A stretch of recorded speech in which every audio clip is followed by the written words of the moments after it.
Bagaimana cara kita menulis KTI dengan lancar dan efektif? Bukan lancar sebenarnya, tapi ketika menemui kendala kita bisa handle dengan baik, Pak. Silakan, Pak. Ya. Pertama, tentu saja ketika kita mendapatkan masalah tadi kita pasti cari analisanya. Tapi untuk mencari analisa kan kita butuh referensi. Ya, referensi. Ya, ini paling utama, ini komponen utama ya Pak di jurnal ya Pak. Paling utama adalah carilah referensi itu sebanyak-banyaknya. Bisa dari mana saja, apalagi sekarang dengan googling luar biasa. Referensi ini bisa berupa peraturan, buku bacaan, apapun, majalah, film ya Pak ya. Betul, apapun, apapun yang bisa nanti dijadikan bahan di dalam penulisan. Itu referensi. Bisa aja menggali teman sendiri. Oh iya. Kan gali kubur Pak. Ini yang bahasa rasional tadi Pak. Ya. Gali teman sendiri. Berarti kita gali kita kubur. Ya. Referensi. Jadi referensi atau pustaka, carilah pustaka mana saja ya. Google udah bisa gampang. Wah, tapi walaupun ada yang berbayar enggak ya Pak, PDF-nya ya Pak? Cari, nah ini kaitannya juga untuk mencari referensi, masuklah ke Google Scholar. Google Scholar ya. Atau Google Cendekia. Nah, dicatat tuh. Nah, di sana nanti teman-teman bisa nanti mencari apapun, misalnya mau mencari ayam bakar lah misalnya. Oh, di sana banyak benar tulisan ayam bakar 1000 macam. Cari yang ada PDF-nya. Ayam bakar pakai helm. Contohnya ya. Jadi cari yang ada PDF-nya. Nanti PDF itu tinggal diklik, nanti bisa ke download. Iya. Nah, tapi mungkin nanti ada pertanyaan, maaf motong nih Pak. Ya. Tapi nanti ketika sudah dapat PDF itu kita ada nggak nanti Pak tipsnya terkait cara ngambil materi yang kita ambil? Itu nanti ya. Jangan sampai kita copy paste semuanya. Iya, baik. Iya Pak. Oke.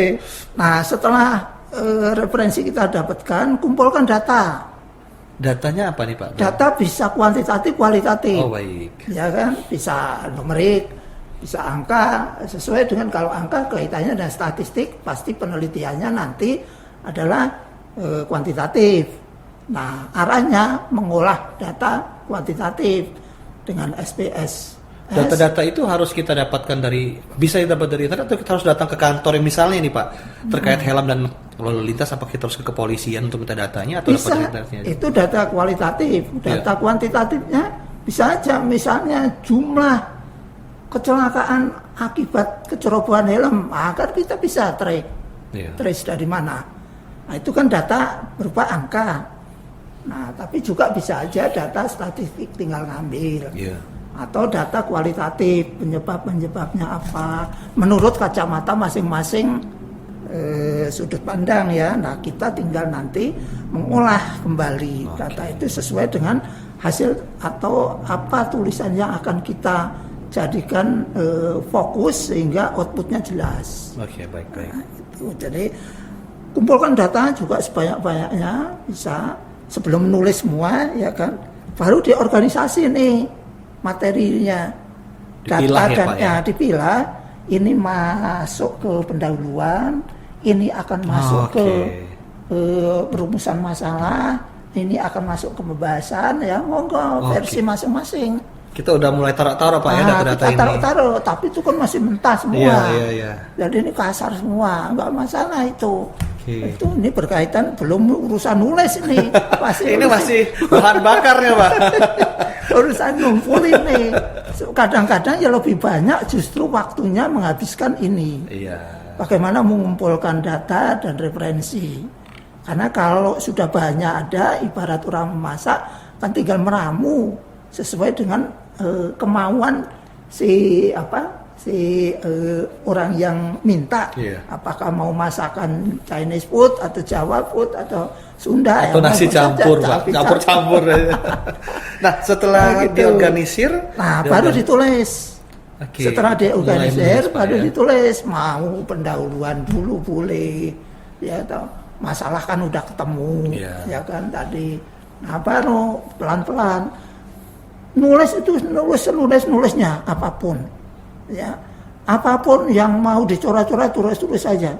Nanti ketika sudah semuanya selesai baru diedit oleh kita sendiri. Ini langkah kelima atau masih dalam langkah menulis tadi Pak? Edit ini Pak? Masih di situ ya Pak? Masih di situ ya. Silakan bebas tulis menulis apapun ya, mau coret-coret maupun enggak ada urusan. Nah soal kalimat juga nanti bisa belakangan ya Pak belakangan. Ya. Nah setelah itu baru kita langsung disunting kita sendiri. Oleh kita sendiri. Nah oleh kita sendiri, walaupun secara umum ketika kita akan submit ke jurnal pasti ada editor. Mitra Bestari Pak. Ya, Mitra Bestari ataupun editor internal. Ya. Yang penting jangan sampai juga nanti kebanyakan diedit kan itu menjadi bumerang kita sendiri. Iya. Kalaupun ada ya wajar lah, ada cuma 5 atau 10 editan ya nggak ada masalah juga kaitannya gitu. Nah, setelah disunting revisi, nih mana baca lagi revisi terus. Jadi nggak sekali jadi, ya tetap ada proses editing. Ya setelah itu baru disubmit kalau jurnal. Nah tapi kalau makalah ya sudah berhenti di situ saja. Itu. Jadi itu urutan biar efektif ya Pak? Iya, biar itu pengalaman saya ya. Tapi mungkin ada beberapa rekan-rekan yang juga bisa berbeda dari sisi sudut pandang yang masing-masing. Oh iya. Ya. Nah ini Pak ada satu, saya dulu kan waktu kuliah pernah membuat capstone project Pak ya, di mana universitas saya mereka menggunakan Turnitin. Nah ternyata hasil Turnitin itu adalah sebuah aplikasi atau program di mana untuk mengetahui seberapa banyak plagiasi yang kita buat dari sumber-sumber yang ada, ya Pak ya. Nah ternyata agak tinggi. Setelah saya cek memang ada beberapa bagian kecil yang memang masih sama. Tapi yang banyak itu karena peraturan Pak. Nama-nama peraturan, pasal-pasal peraturan kan ada pasal 1, 2, 3 kita masukkan. Nah gimana caranya supaya Turnitin ini tidak mendeteksi, atau bukan tidak mendeteksi, tapi supaya kita dapat memasukkan peraturan tanpa menjadi nilai Turnitin yang tinggi Pak. Memang problem bagi sarjana hukum khususnya ya, karena kaitannya dengan undang-undang peraturan. Beberapa pengalaman saya mengedit itu kalau sarjana hukum cenderung lebih suka menampilkan atau menulis dengan undang-undang semua pasal dan ayatnya ditulis. Nah ini memang kesulitan teman-teman kita. Sementara Turnitin adalah aplikasi plagiarisme yang sangat kejam, sangat sadis. Kill guru BP Pak istilahnya. Ya, itu sangat sadis sekali ya. Makanya walaupun demikian kita kan masih diperbolehkan 20% untuk tingkat plagiarisme. Tapi beberapa jurnal itu juga variatif, ada yang 30%. Nah, jadi kalau di bawah itu sih tidak masalah ya. Jadi don't worry, walaupun mengutip undang-undang atau pasal atau ayat dikutip itu nggak masalah. Asal sekali lagi tidak lebih dari 20%. Nah, kalau misalnya kalau lebih, bagaimana membuatnya? Mohon tidak satu tidak ditulis lengkap. Oh iya. Nah, cukup ditulis menurut ayat sekian, pasal sekian undang-undang ini, sudah selesai gitu aja. Oh iya. Artinya apa? Diminta untuk pembaca mengecek mencari sendiri. Tapi kalau itu tidak bisa dihindari, monggo ditulis ya. Tapi kalau enggak juga ada dua, bisa dilakukan parafrase. Parafrase itu perubahan dari kalimat undang-undang menjadi kalimat sendiri, tanpa merubah isi. Merubah makna. Ya, tapi tetap ingat bahwa itu mengambil undang-undang atau mengambil apapun, itu mohon dicantumkan sumbernya, karena itu hak moral. Hak moral bagi penulis atau pencipta. Jadi ada kejujuran akademis di sana. Jangan sampai kita seolah-olah itu pendapat kita. Kita parafrase sendiri seolah kita berpendapat. Kita berpendapat sendiri. Nah biasanya kalau pengalaman saya sebagai editor biasanya paham. Karena apa? Paragraf satu dengan satunya gaya bahasanya berbeda. Oh terlihat Pak ya. Terlihat antara orang itu yang menulis dengan orang lain yang dimasukkan atau disisipkan. Karena ada alurnya kan kelihatan. Iya. Ya. Ini bagi editor yang udah berpengalaman sebenarnya. Ya. Jadi gitu Pak. Betul. Caranya saya coba ulangi Pak ya. Bagi kita yang berkesulitan menghadapi kendala di mana undang-undang yang kita masukkan ke dalam jurnal kita atau karya tulis ilmiah kita membuat Turnitin tinggi, itu kita tidak usah masukkan kalimatnya. Tapi kalau misalnya memang tidak apa-apa, tapi kalau misalnya memang harus dimasukkan, kita parafrase, di mana kita rubah sesuai versi dari peraturan kalimat ke kalimat biasa, tapi tanpa merubah makna dan lain-lain.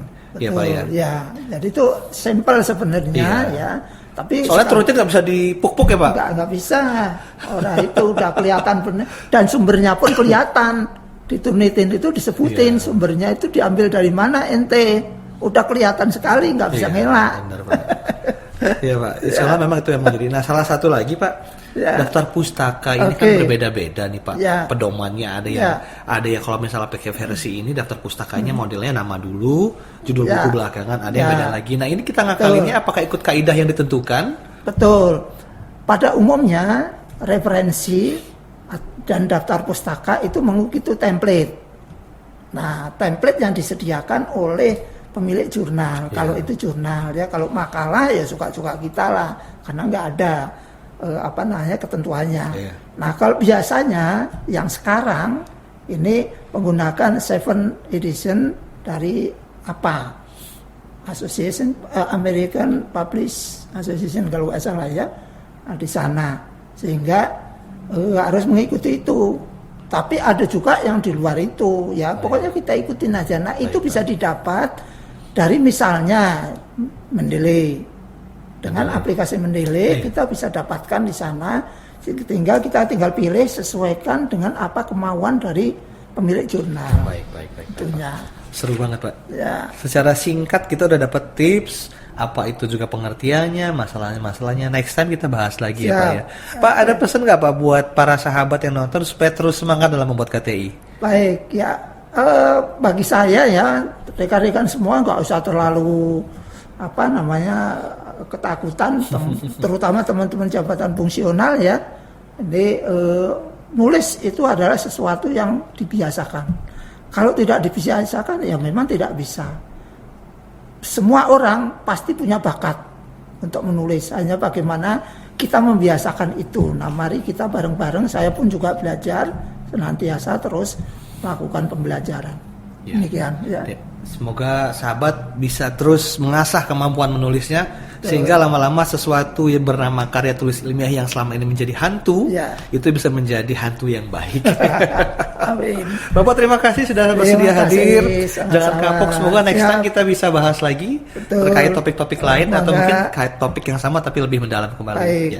Saya pamitan dulu ya Pak ya. Sahabat pembelajar, sampai jumpa di podcast kita berikutnya dengan topik yang pasti menarik untuk kita semua. Assalamualaikum warahmatullahi wabarakatuh.